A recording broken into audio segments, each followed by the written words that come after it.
Breathe deeply and allow the sound of my voice to be just a guide to the place you already know deep within, the place of silence, the place of pure consciousness. Imagine for a moment that the reality you perceive with your five senses is not solid. It is not fixed. Imagine that it is, in fact, a great cosmic mirror, a living, breathing mirror that reflects not just your physical image, but the totality of your inner state.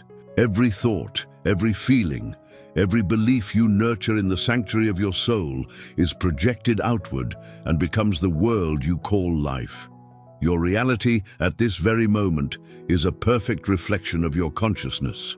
The people, the circumstances, the challenges and the joys, everything you experience is a mirror of what you are giving your attention to.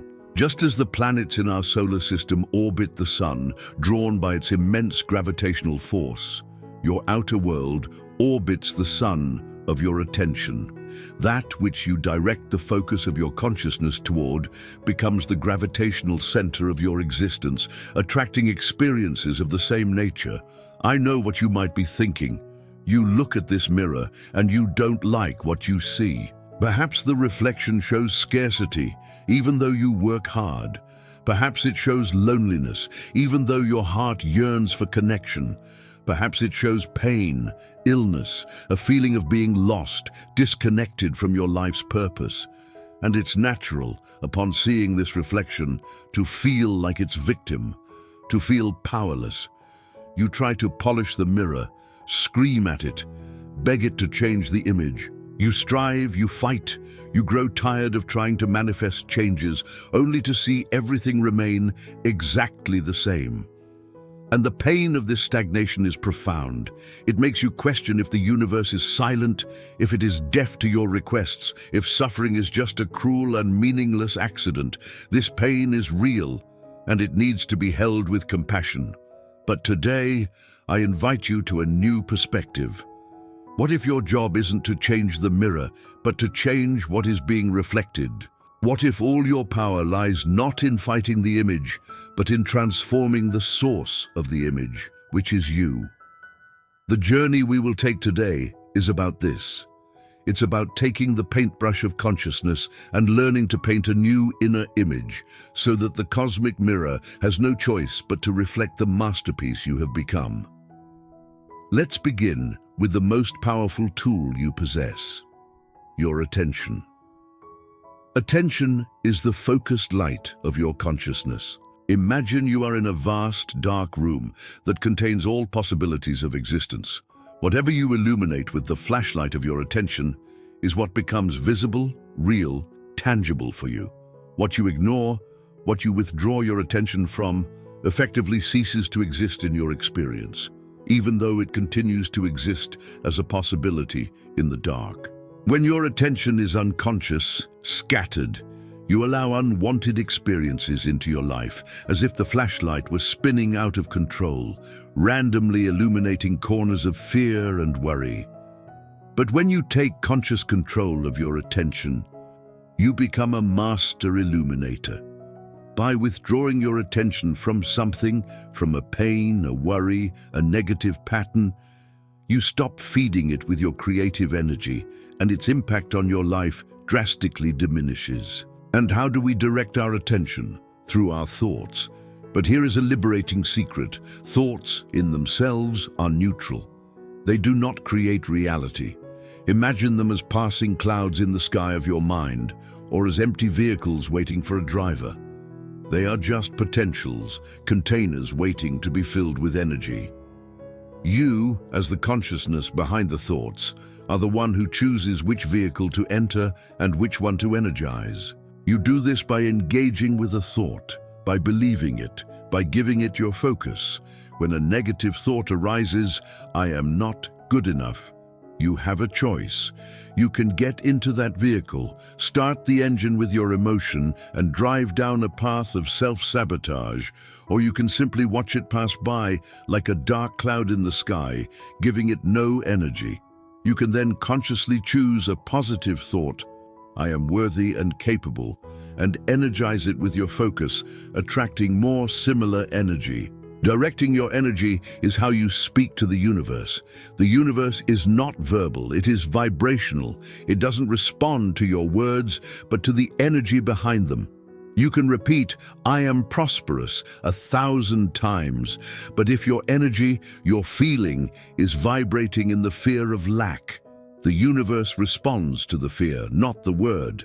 Focusing your attention and your emotion on positivity, on gratitude, on joy, is like sending a clear and potent signal.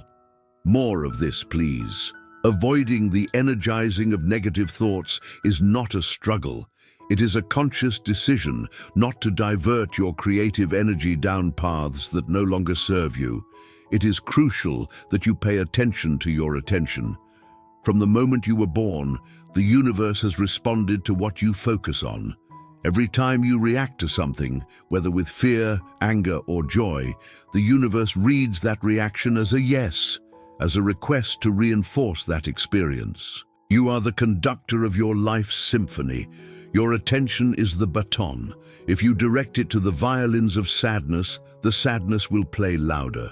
If you direct it to the flutes of joy, the melody of your life becomes lighter and happier. For this communication with the universe to be effective, it must happen in the only time language it understands, the now. The universe doesn't comprehend the future. Saying, "I will be successful," or "one day I will have health," is energetically a declaration that you do not have success or health now. You are affirming its absence and keeping your desire perpetually in the future, always one step away. The key is to feel as if your desire is already fulfilled. It's about bringing the emotion of the future into the present moment. It's about feeling in every cell of your body the gratitude and relief of already being, already having, already living what you desire. This is how you activate manifestation. Tuning into realities. You don't create, you choose. And this leads us to one of the most profound and liberating truths. You are not, in fact, creating new realities from scratch. All possible realities already exist as a vibrational potential in the quantum field. There is a version of you that is perfectly healthy, a version that is abundantly wealthy, a version that lives an extraordinary love. They are not fantasies, they are real frequencies, like radio stations waiting to be tuned into. Your job is not to build the radio station. It is to embody the feeling of your desired reality, to tune your own vibration to the corresponding frequency. Living as if your goal were already achieved is the act of tuning your inner radio. When your internal frequency matches the frequency of the external reality, manifestation occurs. It's not magic, it's resonance. Life, with all its complexities, can be seen as a divine game. And as in any game, those who are more aware of its hidden rules have more control and have more fun. Those who play unconsciously, without understanding the dynamics, are easily tossed from side to side, feeling like victims of circumstance.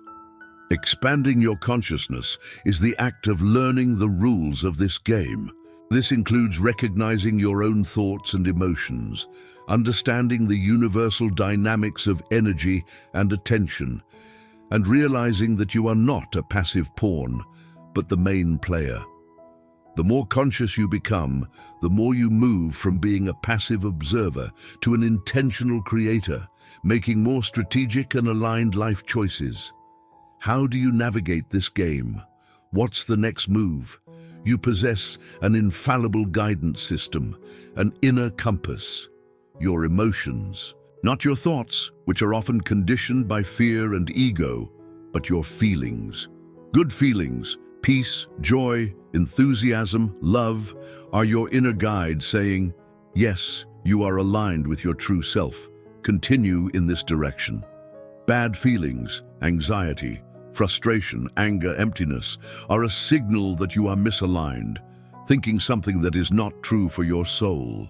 Learn to discern between the desires of the ego, which often come with a charge of urgency and anxiety, and the true resonance of your soul, which feels calm, expansive, and certain. trust your gut. Let go of what feels negative or forced. Follow the thread of joy. It will lead you effortlessly and without overthinking to your most authentic path. How do you change deeply rooted beliefs and patterns? Through the alliance of repetition and emotion. Your subconscious, which governs over 95% of your reality, is the soil where your beliefs are planted. It does not judge. It simply accepts as truth the messages that are repeated most frequently and with the greatest emotional charge. Repeating affirmations like "I am confident and capable" helps create a new neural pathway. But repetition alone is slow. It's the emotion that accelerates the process. You must feel the truth of your affirmation, even if your current reality seems to contradict it. Your present situation is irrelevant. It is merely the echo of your past programming. Close your eyes, repeat the affirmation, and generate the feeling of confidence in your body. Feel how a confident being would stand, how they would breathe, how they would experience the world. By doing this, you are actively rewriting your subconscious. And since your external reality is a mirror of your internal programming, the outer world will inevitably reorganize itself to reflect this new truth of yours. And so, all paths lead us back to the same primordial truth. Your reality reflects your inner state. The universe mirrors your inner world.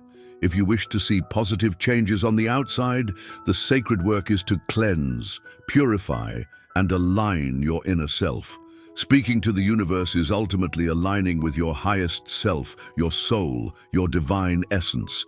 You are not a small, insignificant creature in a vast and indifferent universe. That is the old story. The new story, the truth that is awakening in so many of us, is that you are not just in the universe. You are the universe in human form, experiencing itself. Your reality is your canvas. Your consciousness is the paintbrush. Your attention is the paint. Every moment is an opportunity to make a new brushstroke. By mastering your attention, by choosing your thoughts, by listening to your emotional compass, and by reprogramming your subconscious mind, you cease to be the victim of the painting and become the master painter.